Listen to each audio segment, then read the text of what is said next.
اشرقت نفسی بنور من فؤادی۔ السلام علیکم ورحمۃ اللہ وبرکاتہ۔ ریڈیو HRDF میں آپ کا استقبال ہے۔ کمائی کا نیا راستہ ڈھونڈیں۔ زندگی میں اچانک آنے والے بحران میں انسان ترس اٹھتا ہے اور اسی وجہ سے ان کی طرز زندگی ہی بگڑ جاتی ہے۔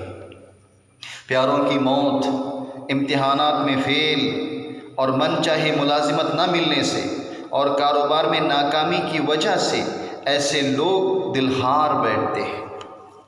زندگی میں کامیاب وہی لوگ ہوتے ہیں جو کسی بھی مشکل صورتحال میں اپنا دلی توازن کو کھوئے بغیر آگے بڑھتے ہیں۔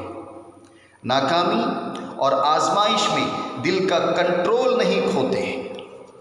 ان لوگوں کی سوچ یہ ہوتی ہے کہ نئے بحران اور پریشانی کو پار کر کے کیسے کامیابی کی طرف جائیں۔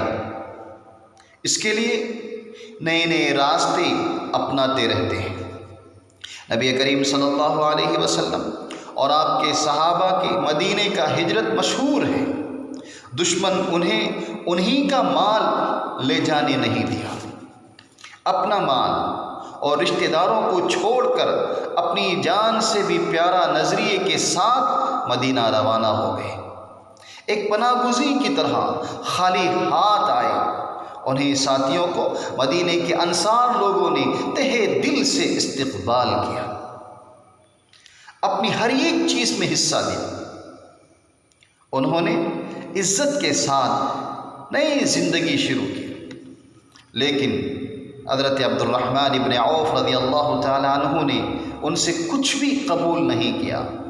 مدد کا ہاتھ بڑھانے والوں سے بازار کا راستہ پوچھا، چند سکوں سے سامان خریدا اور اسی سے کاروبار شروع کیا۔ آہستہ آہستہ وہ مدینے کے ایک مشہور تاجر بن گئے۔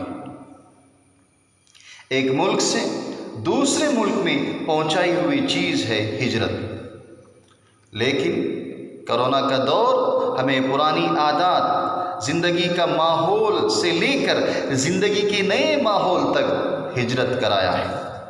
پیارے بھائیوں، اپنے ہاتھوں سے محنت کر کے کما کر جینے سے بڑا وقار اور سکون و اطمینان کسی اور میں نہیں ملے گا۔